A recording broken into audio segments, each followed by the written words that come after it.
Hey friends, this is Eli Lederman. I'm a reporter who covers the Sooners in Norman for Sellout Crowd, and this is the Lederman Jacket podcast. Twice a week, you'll be able to come here for news, reaction, insight, interviews, broader discussions on OU with a rotating cast of folks from my Sellout Crowd team, people from the OU orbit, current and former Sooners, all that. It'll be here. And today, for the inaugural podcast, I'm joined by a good friend and a Sellout Crowd colleague, Guerin Emig, who, Guerin, you can correct me if I'm wrong here, I think you've been covering sports in this state longer than I've been able to talk. And I don't mean that as a dig, but just as an explanation here as I'm speaking of how long you've been at this and doing it in this state. Look, man, we're going to be doing, I thought we were going to be doing a lot of this moving forward, whether me This is coming it. on your show or vice versa. But you keep up that kind of attitude with me and hit that low, it's going to be a very short, at least, podcast relationship. So this is your one warning. This is your one warning of ageism, and then I'm walking because I know the way out of your apartment where we're I will take that route, young man. Well, that's fair. That's all fair and reasonable, and I've taken that warning as it's come. We're not here to talk about that. We're here to talk about today the Sooners who kick off this weekend with Arkansas State. We've heard from Brent Venables this week. We've heard from Ted Roof and Jeff Levy, players. Guerin, what are your impressions as we head in? And B, A is what are the impressions? B, what are you going to be wearing on Saturday when it's 105 degrees in Norman? Well, it won't be slacks. I'm thinking swimwear. But that's got to be a press box regulations check. I don't think Sellout has a dress code. Now we probably will. That I've just outed the fact that we don't have a dress code, but we'll worry about that Saturday. As for what anyone said in Norman this week, probably didn't sound that different than anywhere else in the country. Optimism reigns in August everywhere, right? That goes for. I can't use Kansas anymore. I was going to say that goes for Kansas, but they have a reason to be optimistic all of a sudden. That's weird. No, Brent Venables is speaking with anticipation about things being better than they were a year ago. Jeff Levy's really I think has really hammered that point home harder than either he or Ted Roof. But Roof picked up on the same vein Monday. It's a time of year for fans to think very big, maybe bigger than they should. And a lot of the reason for that is what coaches, fill their heads with, because everyone again wants to profess a very positive, forceful tone, and then we get to watch the games themselves to figure out whether they had a reason to do it. So I like what I'm hearing if I'm an Oklahoma fan, but I'm also, especially after last season, I'm waiting very anxiously for 11 a.m. Saturday. I mean, there would have been plenty of confidence this time last year. We heard a lot of really good stuff, and we know how that went. It struck me that in Brent Venables' press conference on Tuesday, he spoke for 50 minutes, 5-0. Pretty good for him. I mean, he's been long-winded before, but that was good. Not a single question in there about Arkansas State. So that might tell you where some of and it's not on him, that's on us, the people who are sitting in that room asking the questions. But, the focus maybe wasn't so much on Saturday, 11 a.m. with Arkansas State, but that's also because of what they've got to kind of overcome this year from a year ago, where they did fall short. And they've, I'd say admit that, but they have been upfront about the fact, Brent Venables would tell you, he said it this week, we were not good enough in short yardage situations. Jeff Levy would tell you they weren't good enough in those critical downs. And they've worked on it all. And the word that we've had banged over our heads all really spring, summer, and now into the fall has been competitive depth. And I do think they certainly feel deeper than they were a year ago. I think they are deeper than they were a year ago. And they love to talk about the one-score games. They had 5 one-score losses last year.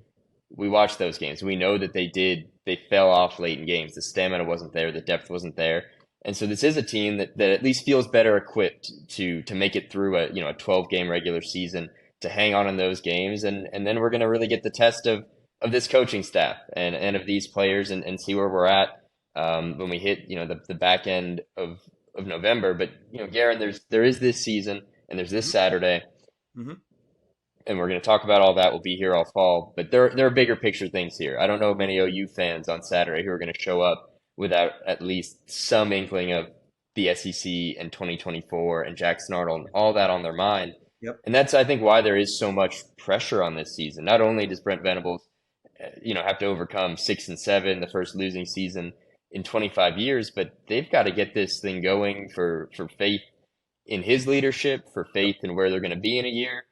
For Brent Venables, not what makes this such a big season, but what to you do you feel like is the bigger picture thing for him as we get started? Well, I want to hit on something you said a little bit ago. I think it's very important. You said no questions today about Arkansas State. Eli, there shouldn't be. There should be no questions about Arkansas State this week. And that's not a shot at Butch Jones of the Red Wolves. There should be no questions honestly, there shouldn't be many questions next week about SMU. And that's not a shot at anything the Mustangs are rolling out there. And there shouldn't be, as fond as I am of a TU football program, me being a Tulsan, and of Kevin Wilson, who I covered for years when he was the offensive coordinator at Oklahoma, there shouldn't be any questions about TU in Game 3.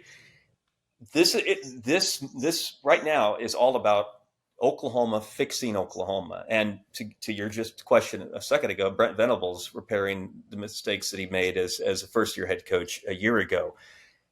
This was a team that gave optimism reigns in August. It rained in September a year ago because the team started well out of the non-conference gate, looked like a contender when they went to Nebraska and did what they did to the Huskers. And so you've got a fan base, maybe even an administration, that sees not just the approve it element to anything that is said this month in preseason camp throughout and now throughout game week, but dating back to a year ago, approve it element from what happened in September and then what took place October and November on into the bowl game, the loss to Florida State, which turned OU season into a losing one officially. So this right now for Brent Venables and really the program is about anything and everything related to the program.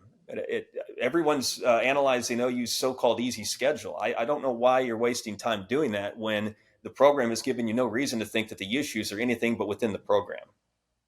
I know everyone's anticipating what has to happen in terms of getting the wheels cranked up for the SEC next year, and I get that. I'm as anxious as anybody about how this program might fit into that beast.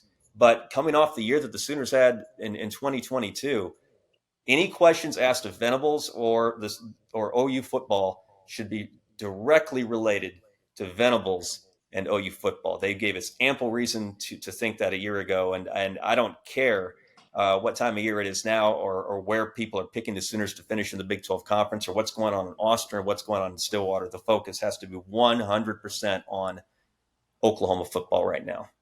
I mean, you said it has to be a prove it season, right? Brent Venables and this, we say the program, Oklahoma will be Oklahoma no matter who's the coach, but Brent Venables is Oklahoma, has to prove it this year.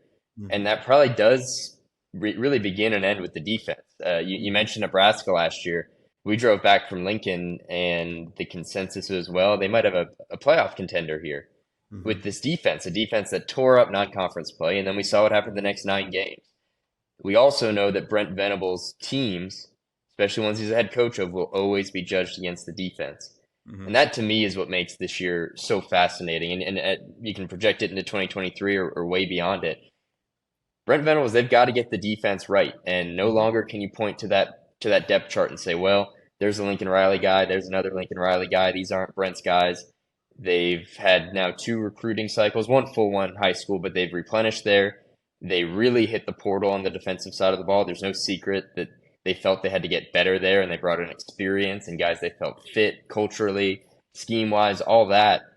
So that excuse is no longer. You can't lean on that, and that's why we need to see this defense, I think, take a jump this year in order for the Sooners to get into the 8, 9, 10 win range, have a turnaround from a year ago, but then to feel like there is a foundation here, and as the guys like David Stone come into the program and or Peyton Bowen and PJ Adebawore go from freshmen into guys that you're going to expect to really contribute every week. We need to see that this is a Brent Venables quality defense, an SEC quality defense. I think if we see that, it bodes very well for the Sooners in 2023 and beyond. If we don't, the questions will be much the same as we had asked all of last fall. And those are the big questions as we look at the SEC. You can't get around the cliff that they're about to go off of in a year's time. And I really think that defense and showing something this year Yep. is pretty critical in that. Yep. You mentioned depth, and that's something that every coach right now is harping on. It's there where it wasn't a year ago. There might be an upgrade in talent. I'd like to wait and see it for myself before I anoint Peyton Bowen the next, huge thing back there in the secondary, or that the Indiana transfer at Cheetah. Desan McCall is going to make the difference. Everyone anticipates he will. Rondell Bothroyd, Wake Forest, right? Mm-hmm. Guy who's going to make a difference up front. Trace Ford, who a lot of Oklahoma fans might remember from past Bedlams. Okay, so again, the numbers look in your favor. The names look maybe more in your favor. Maybe the talent does as well. But isn't Venables the constant here? And to me, it draws to mind something that Bob Stoops once did, and that was to bring a brother of his into the program over a decade ago to fix the defense that supposedly was in some disrepair. And if I'm not mistaken, Mike Stoops professed the same kind of enthusiasm, went about bringing in the same kind of talent, and going about rebuilding the same kind of depth. And if the results didn't change, and if anything, as the more Mike coordinated the defense, the tougher it got, the more the focus really fell back on him. And I know that Roof says, the program says Roof is a defensive coordinator, but that is Brent Venables' defense and always will be, as long as he's head coach at Oklahoma. So this does really fall on the head coach, not just because the Sooners went 6-7 a year ago, but because a lot of the problems they had in going 6-7 were on Brent's side of the ball. The offense, for its faults, did fine. Jeff Levy and Dylan Gabriel meshed pretty well. Eric Gray played above form. The offensive line held up reasonably. The receivers contributed. The offense did enough to do better than 6-7. The defense was why the team went 6-7. So until the defense, and until as long as Brent Venables is the man in charge of that defense, until the defense can correct, it falls on him. And so that, yes, puts a ton of weight on the shoulders of the second-year head coach. And, it's worth clarifying, even this week, Brent Venables, they made it clear Ted Roof is calling the plays.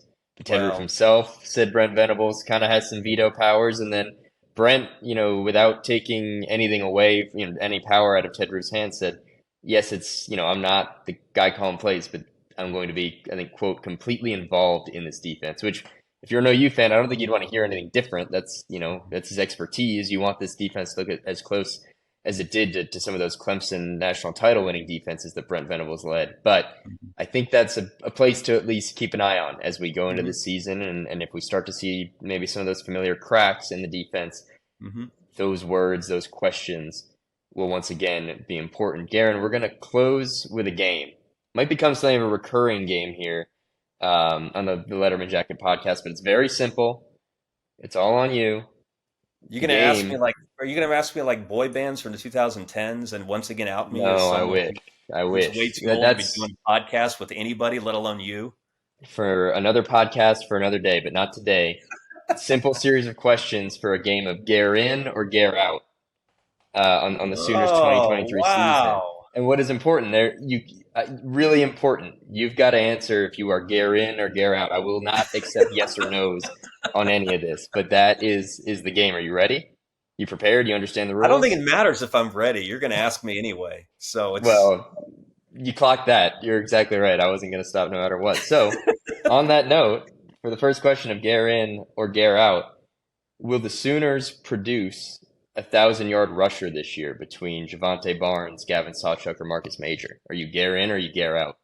I'm Guerin. I do think the O line's going to be. Can I? Oh wait, that's it, right? That's all I can say. It's yes or no. It is yes or no. Maybe on another podcast you'll have time to elaborate, but that's not today. Guerin, we really need you to follow the rules on this one. Just Guer-in or just Guer-out. So you're Guerin on that one. Guerin on 1,000. Jalil Farouk to finish with 1,000 receiving yards in 2023. Guer-out. Okay. Jackson Arnold, freshman 5-star quarterback, to start a game in 2023. Guerin, Guer-out. You're Guer-in. Okay. Last year, the Sooners finished 99th in total defense. Will they finish in the top half of the country this year? That'd be 65th or better. Guerin. Sounded very confident. Wow. We're gonna have to revisit that one another podcast, including the noise that came out at the end of that. That's all right. So you're Guerin on that. Will OU have a defender make first team All Big 12 in 2023? Guerin. Now we're getting to the tough part. Sooners to win the final Red River game in the Big 12 against Texas. Guer-out. Sooners to eclipse the Vegas line of 9.5 wins. They can go over there. Guer-in. Brett Yormark, Big 12 commissioner, to make it through the rest of the season without putting his foot in his mouth again. Guer-out. All right. OU to make the Big 12 title game in 2023. Guer-in. And perhaps a part of that answer, maybe it'll be both teams, but do you see a departing Big 12 member to win the Big 12 championship in 2023? Guer-out. Ooh. Well, the next time you're on here, I'm going to ask you who you think will win the Big 12, but we don't have time for that today because this is an abbreviated intro Because you version. took shots at me out of the gate, or we would have had all the time in the world for me to explain why I said what I said.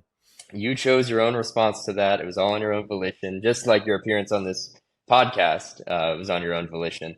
And I appreciate you joining for the inaugural edition of the Lederman Jacket podcast, the first of many, hopefully, that you'll appear on. We'll see there, touch and go, but certainly the first of many for others.